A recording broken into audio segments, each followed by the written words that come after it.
special occasion to launch the social justice program or project, which will also, you will hear, we refer to it as the So Just project. The ministry's mission is to facilitate effective access to justice and deliver quality justice services for all by establishing first-class justice systems and partnerships. With the commendable efforts of the hard-working team at the Ministry of Justice, we have been making significant progress through our Alternative Justice Services campaign to improve the public's access to justice services and information. To remind you, our alternative justice services include the Restorative Justice Program, Child Diversion, Victim Services, and Mediation. I am therefore pleased that we will have the funding support of the Canadian government through Global Affairs Canada and the United Nations Development Program, UNDP, as our implementing partner.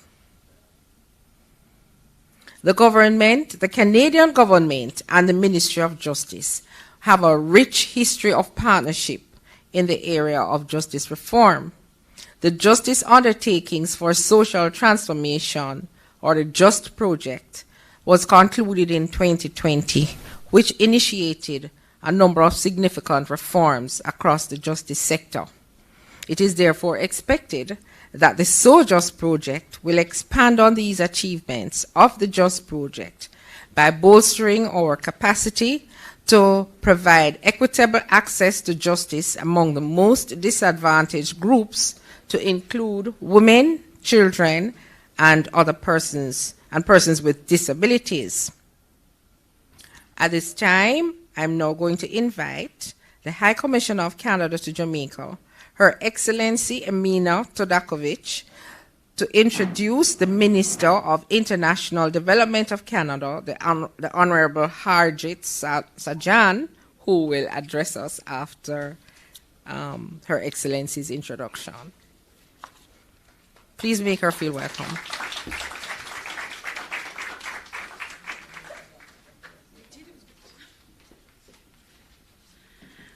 Good morning, everyone. First, let me thank Mrs. Grace Ann Stewart McFarlane, the Permanent Secretary of the Ministry of Justice, acting as our moderator today, and who also got my last name right. So, frankly, that always gets points for me. Greetings, of course, to Minister Delroy Chuck, the Minister of Justice, the Minister of Legal and Constitutional Affairs, I'm sure is still stuck in traffic, Honourable Justice Brian Sykes, Paula Llewellyn, Director of Public Prosecutions, Ms. Antonio, UNDP Resident Representative, fellow members of the Diplomatic Corps, ladies and gentlemen, representatives of the media. It's always such a pleasure to be at the Ministry of Justice and at your events. And I just wanted to start by giving props to how much you've included Canada in the work that you've done in doing justice reform. Very much appreciated. And it's also such a pleasure to be at this event that represents a deepening of Canada's long-standing partnership with Jamaica's justice sector and with our implementing partner, the United Nations Development Program in Jamaica. Canada is honoured to be associated with the justice reform process in the Caribbean and remains committed to supporting stakeholders as they seek a more equitable, efficient, and responsive justice system for all. This year, as Canada celebrates 60 years of Canada-Jamaica development cooperation, it is a highlight to have our Minister of International Development here. And it is my privilege to introduce to you the Honourable Harjit Sajjan, Minister of International Development of Canada. It's a particular privilege, of course, because Minister Sajjan has made serving others a cornerstone of his life. He's a former detective with the Vancouver Police Department, a former Lieutenant Colonel with the British Columbia Regiment, Duke of Connaught's Own, and a longtime advocate for youth education and mentorship programs. For 11 years, Minister Sajjan was a member of the Vancouver Police Department and completed his career as a detective with the Gang Crime Unit. As a member of the British Columbia Regiment, he participated in 4 operational deployments, 1 to Bosnia and 3 to Afghanistan. It's such a pleasure to have him launching this project today, given his demonstrated commitment to advancing human security as a basic right, which is very much linked to the justice efforts being pursued in Jamaica. We all know that development is not possible without security and peace, and so I applaud once again your efforts. So please join me in welcoming Minister Sajjan to the podium to address us. Thank you.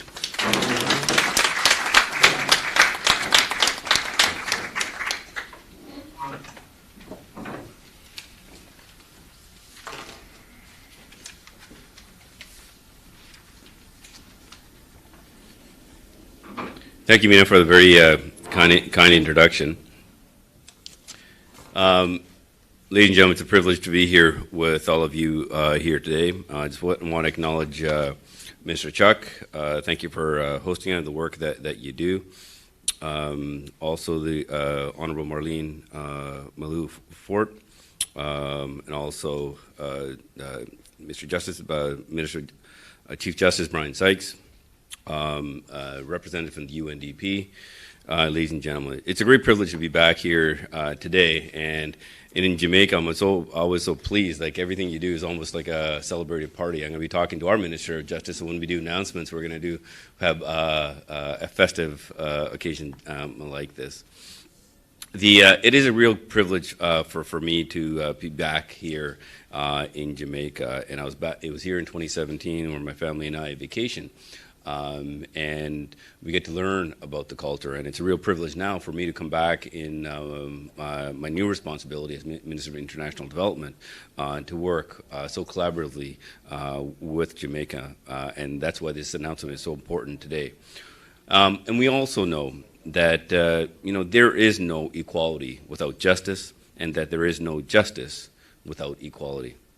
And that is why together we must strengthen institutions, systems, and legislations.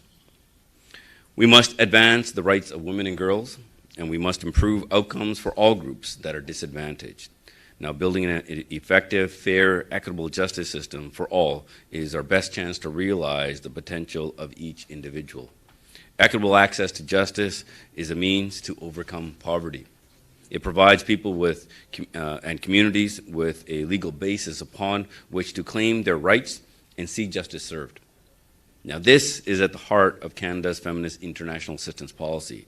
This policy calls for increasing equitable access to a functioning justice system, and we work with partners across government and civil society to foster an inclusive and human rights-based approach in a strengthened justice system, and one that helps guarantee access and rights to marginalized communities, including women, girls, boys, and people with disabilities. And for many years, Canada has been the primary international development partner of the government of Jamaica in justice reform, and something that we are very proud of.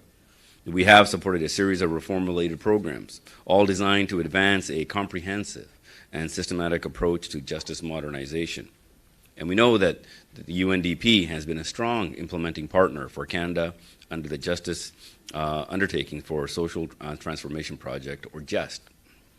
And with that, we also know it is well-positioned to take on that role for this new 7-year So Just project. So today, we are pleased to continue our strong partnerships with the Government of Jamaica and UNDP by launching this new initiative for further justice reform in Jamaica. So I'm very pleased to announce that Canada will provide $12 million Canadian dollars for the So Just program. And this initiative is rooted in equitable human rights and a gender-responsive approach. It targets systematic change. It focuses on Jamaica's Ministry of Justice, its departments and agencies, the courts, and the Office of the Director of Public Prosecutions. It seeks to strengthen governance. And governance is inclusive when it effectively serves and engages all people and takes into account gender, and where services are accessible, accountable, and responsive to all members of society. It seeks to strengthen the rule of law. Now, lasting empowerment for all vulnerable groups will not be possible until they have full, equal protection under the law. And it seeks to strengthen access to justice. This is why I focus on vulnerable communities such as women, girls, boys, persons with disabilities, and LGBTQ2I groups.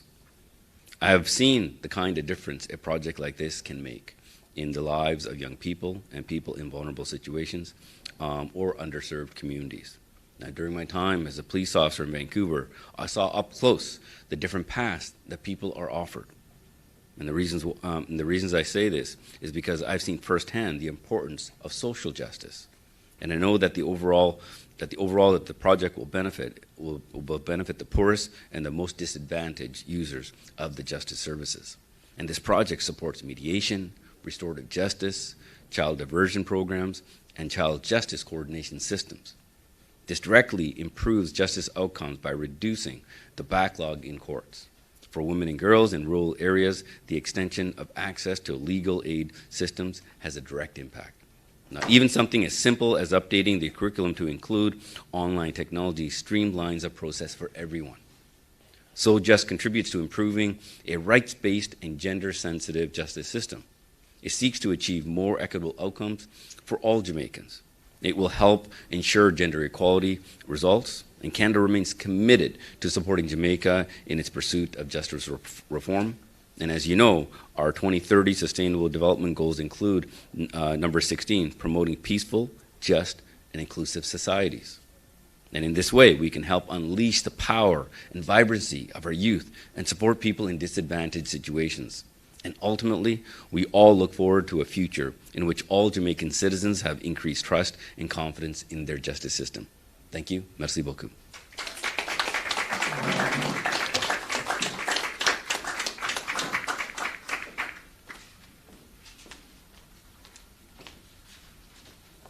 Thank you, Minister Sajan, and Your Excellency. I don't know if I'm going to call the name again, and Your Excellency of Canada. The Ministry of Justice again extends our gratitude to the Canadian government for its investment in the Jamaican justice system. Another valued partner of the ministry is United Nations Development Program, UNDP, that has greatly assisted the ministry with the implementation of some of our major justice projects. At this time, the UNDP will share with us an overview of the So Just project as the implementing partners of the project. There's a video that is to be shown at this time. And after that, we will hear from Mrs. Denise Antonio regarding the implementation of the project. Are we ready with the video? Okay.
Honorable Delroy Chuck, Minister of Justice.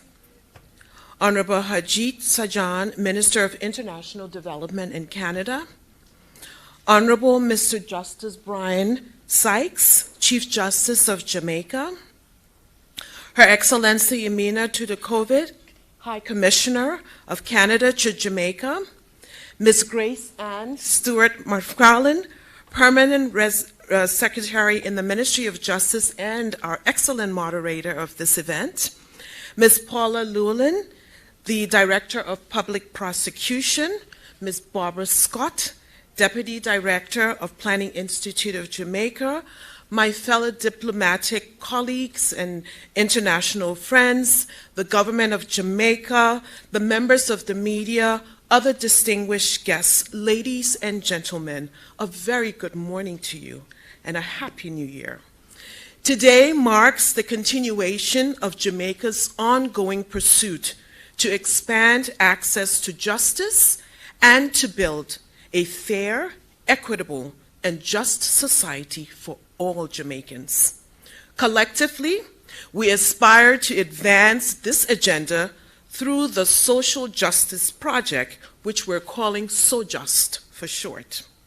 This programmatic intervention fully aligns with Jamaica's Vision 2030 for a safe, cohesive, and just society, the Sustainable Development Goal 16 for peace, justice, and strong institutions, and the United Nations Development Programme Strategic Plan for 2022 to 2025 to build resilience through structural transformation. Together, we will ensure that no one is left behind.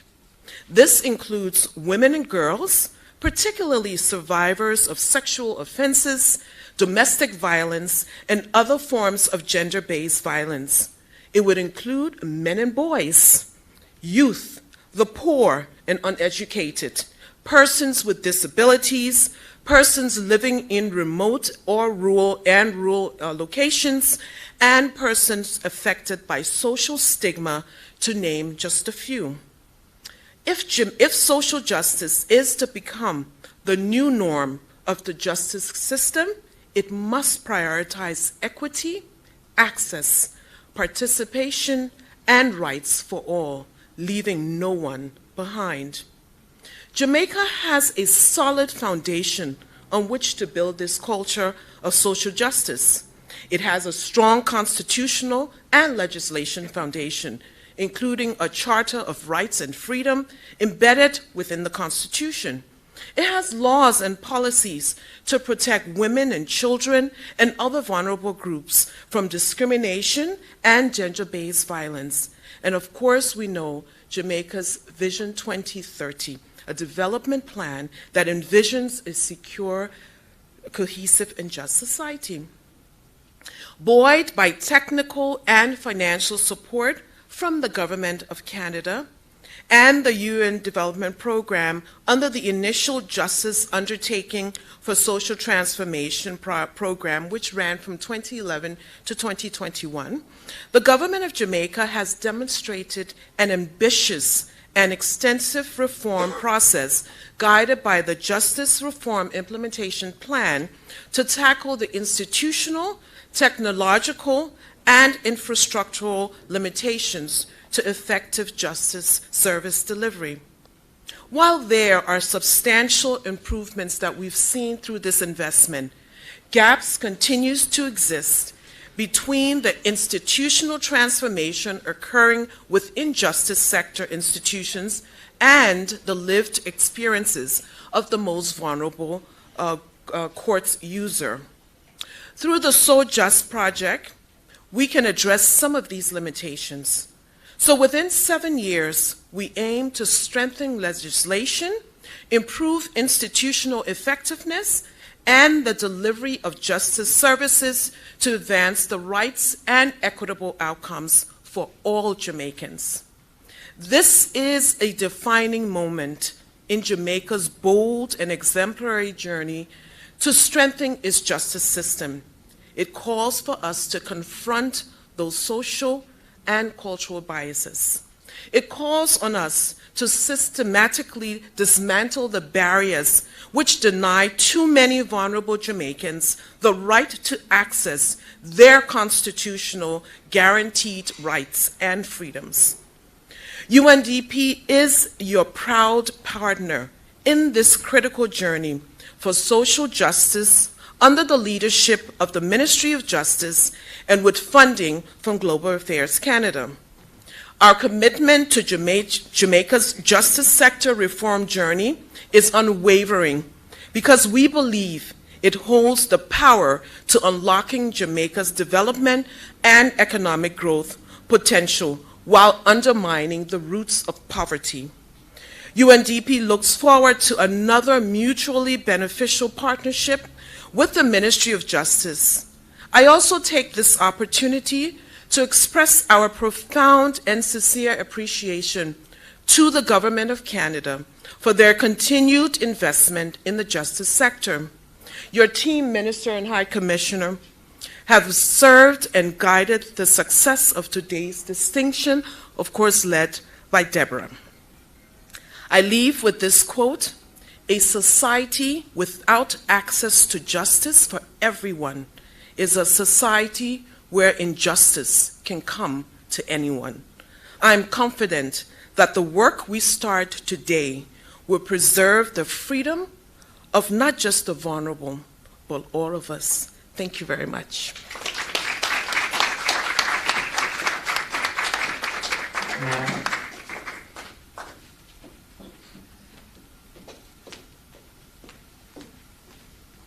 Thank you, Mrs. Antonio, and we do look forward to the continued collaboration with our respective teams.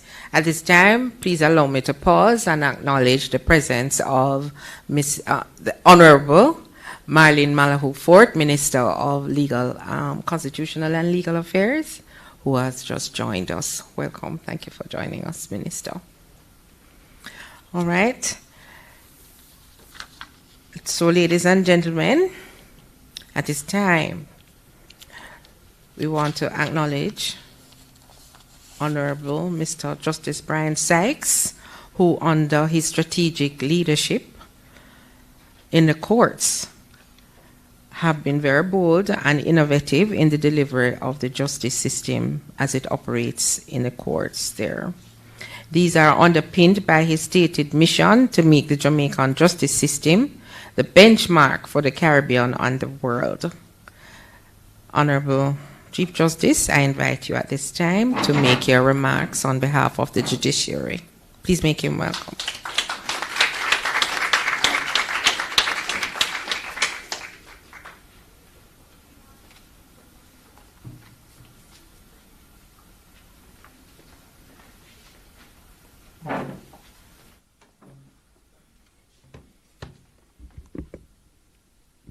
Thank you, Madam Permanent Secretary.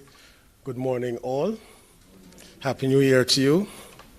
And may 2023 be better for all of us in all respects than 2022. And let me adopt the protocol established by Her Excellency and also by the Permanent Secretary.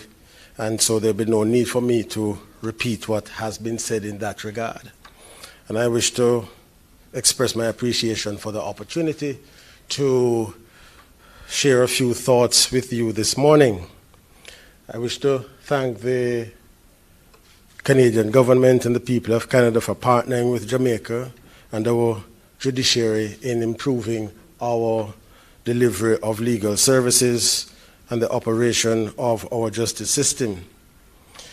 Just to say that all the programs embarked upon by the judiciary must be compatible with our strategic plan and core values and support our mission and vision. The judiciary of Jamaica exists in a democracy itself, which itself is rooted in the Western liberal democratic principle of strong individual rights, constitutional rights, which are founded on the individual. And so in that sense, Canada and Jamaica have a shared common heritage. But this cooperation between our two countries is not an end in itself, but a means to an end, and that end being a just, cohesive, secure, and equitable society in which all persons have full opportunity to gain access to justice. It is important to note that no legal system properly functioning, that is, can guarantee any specific outcome in any given case or class of cases. The outcome in any given case is determined primarily by five things primarily. the substantive law, the procedural law, the law of evidence, the actual evidence placed before the court, submissions made by the parties, and the end result is determined by the particular judge when he or she brings her understanding of the law to bear on that particular case. So all that we do then as far as the justice system is concerned, or the courts are concerned, geared towards providing adequate access so that persons can get the opportunity to persuade the court of their entitlements. So in our legal system, there's always a winner and a loser. There are really no draws. And so it is by respectful dialogue that we move forward.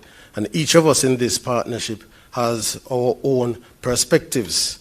And it is through dialogue conducted respectfully with a genuine desire of understanding that each other's perspectives can be understood and the best outcome achieved. So for example, in Jamaica we have a problem with high levels of interpersonal violence in which many persons are victims regardless of their gender. So an interesting question is whether the problem of gender-based violence can be addressed without addressing the broader question and problem of violence, because the objective fact is that most of the victims of violence are in fact men. Most of the perpetrators of violence are in fact men. And so when we talk about gender-based violence, it's not a, while it is a subset which ought to be recognized, but there is the broader question of how we resolve disputes when they arise.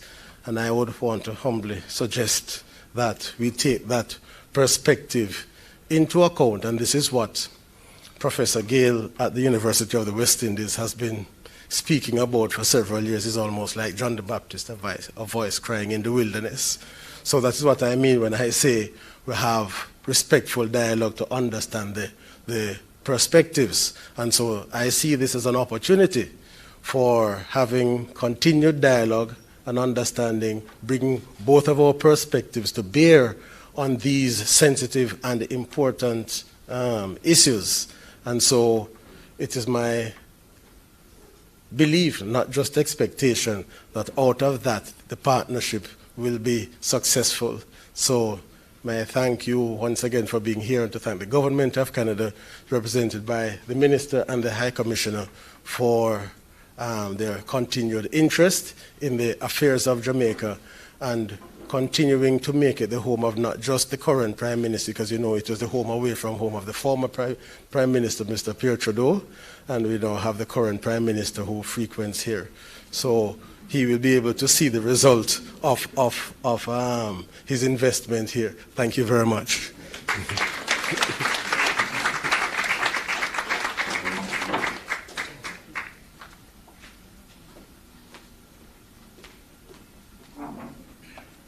Thank you, Chief Justice, for those words. We can always count on Chief to give us another perspective.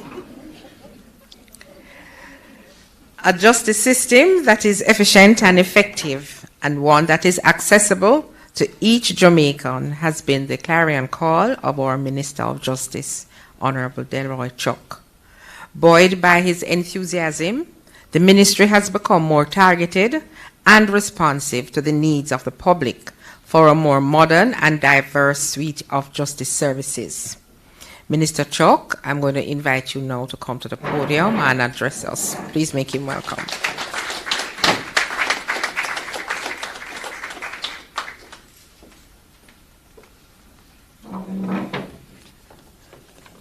Thank you very much, Mrs. Grace Ann McFarlane, our Permanent Secretary and the moderator of this morning's program, Honorable Harjit Saijon, Minister of International Development in Canada, Her Excellency Mrs. Amina Tudakovic, my friend and colleague, Honorable Marlene Malulu Fort, Honorable Chief Justice Ryan Sykes, DPP Paula Loyland, Miss Paula Loyland, our Director of Public Prosecution, Ms. Denise Antonio, who represents the UNDP, the resident representative here, other representatives of the Canadian delegation, FCDO, the Caribbean Regional Development Program, other members of UNDP, and members of the media. Today's event is indeed another unfolding signal in the official start of yet another major project with our international partners, and this morning from Canada. But may I also pay tribute and appreciation to our other international partners, the European Union, the United Kingdom government, the United States government, UNDP, UNICEF, IDB. Really, they have all contributed significantly to the work here in Jamaica. But this morning we focus on Canada, and Canada has been a significant partner in the achievements not only in the justice program, but across many areas of Jamaica. Certainly, the just concluded program, JUST. We achieved the 4 main pillars. That is equity, access, participation, and the promotion of rights. May I say, Minister, that we have achieved a lot. And we, in the justice system, have made significant progress. But we still have a far way to go, and I will elaborate on those shortly. But I want to say, Minister, that Jamaica is doing extremely well in spite of what persons may read or hear in the press.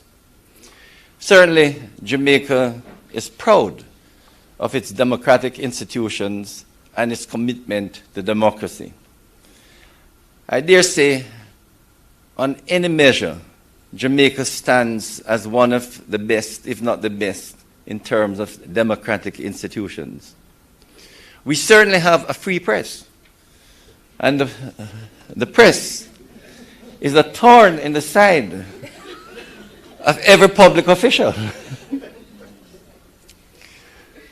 And I have no doubt that the press ranks in the top 10 of any press across the world. We have one of the best electoral systems, where we change governments without any quarrel, because we respect the electoral system. And therefore, there are many countries that want to adopt our electoral system. We certainly are very proud of our various achievements in sports, fastest men and women in the world, and they will carry on that tradition. But in other areas, Minister, Jamaica still has some way to go, even though we have made great advances in human development, health, shelter, social protection, education, our infrastructure, and certainly our judiciary, we can say, is not only independent, but we do have a separation of powers. As minister, I respect the judiciary, even though I criticize them at times, but I know my place. And what I can say is that the judiciary is not afraid to strike down laws that we pass in Parliament, and they do so on a regular basis. Our Charter of Rights, I must say, I was a member of the Constitutional Commission. We really adopt it significantly from the Canadian Bill of Rights. And that has allowed the judiciary to use many cases from Canada in the interpretation of our Charter of Rights. So we do have that close connection even on the laws with Canada. Jamaica's aim at this time, however, in the justice system is to ensure easy access to justice services and prompt response in the delivery of justice. And these are important features of any modern society. For peace and harmony, we want justice services to be readily available at every level and every corner of Jamaica. Yes, we're doing well. And I can say, to the credit of our Chief Justice, who for the last number of years have used statistics to be able to measure how well or how badly we're doing. So there's a statistical department at the court system, sponsored by the Ministry of Justice, to measure how well we're doing. And what I can say, Minister Sargent, that in the parish courts, that's the low courts, we are now less than 5% in backlog cases. And backlog is measured that the cases are tried within 24 months. We can also say that over 90% of the cases that are actually tried in the lower courts are tried within 12 months, which is a significant achievement. We do admit that there may be 1% of cases that still go beyond 24 months. And I know the Chief Justice's aim is to ensure that shortly that backlog, instead of being measured at 24 months, will be reduced to 15 months. Where we have a problem, and this is the challenge, is in the higher courts, where unfortunately cases are dragging on for too long. But we hope that that will soon be addressed. And we want at the Ministry of Justice to support the judiciary in ensuring that there are enough alternative justice programs across Jamaica that hopefully can ease the burden of our citizens feeling that to get justice, they have to go to court. At the moment, we have in excess of 70,000 cases going to the courts annually. So the courts are really burdened in dealing with these cases. But we're giving the court great support with alternative justice services for the courts to refer matters to restorative justice and to mediation, for young people to child diversion, and even for abused persons to victim services. We consider it very important that justice should be available to every citizen across Jamaica. And that is why we have put in place a justice center in every single parish. We now have 20 restorative justice centers that any citizen can appeal for assistance. We have 14 victim services across Jamaica. We have an office in every parish for child diversion.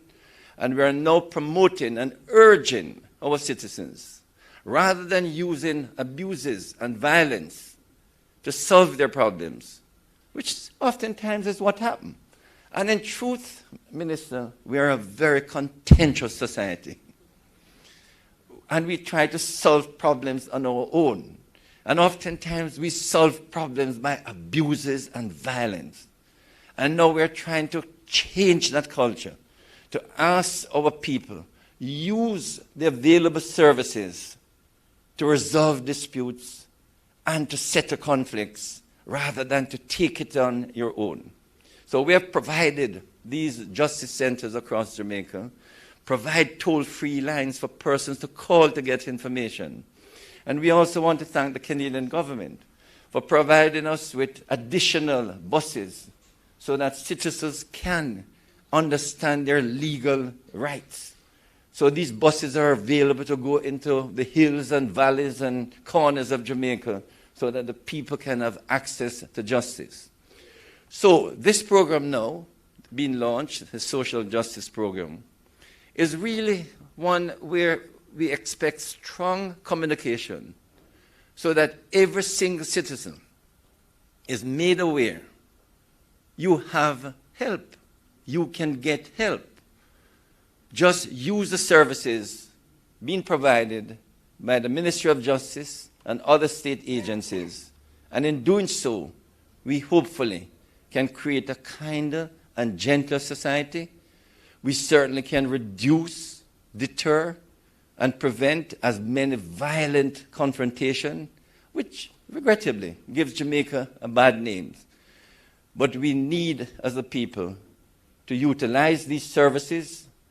The impact of our international partners must be felt in the years ahead, that we feel that Jamaica not only benefit, but that Jamaica is a place that everyone can feel is harmonious.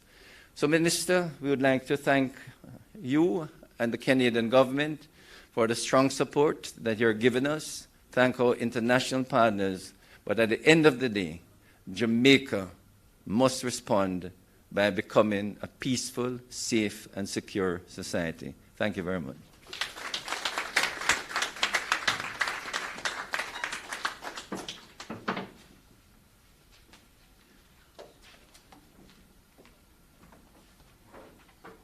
Thank you, Minister Truck. And rest assured, sir, you have the support of the staff in the ministry to ensure that we play our part as well. Well, ladies and gentlemen, we are really at the end of this morning's event. And I just want to thank you for taking the time out to join us to officially launch the Social Justice, So Just project in the ministry. And this marks yet another, it's another signal that we are responding to the needs of our citizens and providing improved access to justice. Our commitment to the Jamaican people and the strength of our partnerships towards this end have been clearly articulated by all our speakers. We now anticipate the positive impact of this project in the lives of our citizens. Please allow me also to, I'm not necessarily singling out anyone, but I must make special mention of Dr. Duperly Pinks, who was very instrumental in assisting us in putting this project together. I remember when the JUST program came to an end, and I said, is that the end of our partnership with Global Affairs? She said, no, we're going to work on something. And we are reaping the rewards today. Thank you, Dr. Pinks.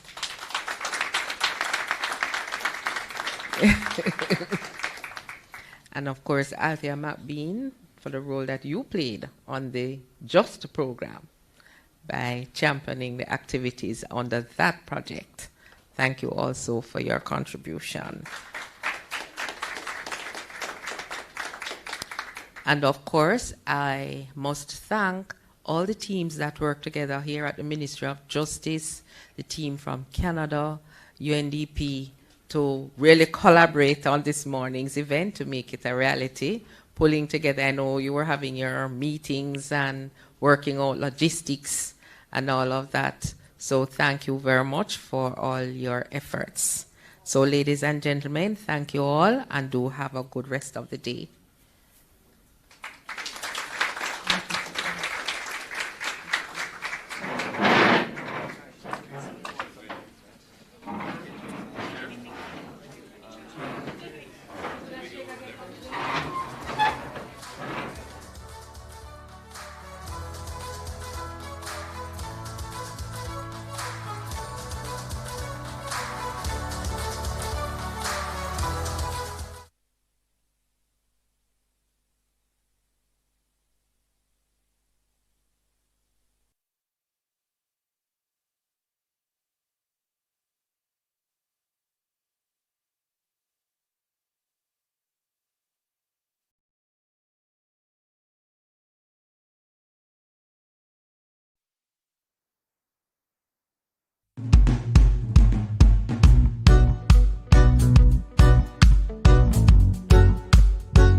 Let us resolve our family disputes peacefully.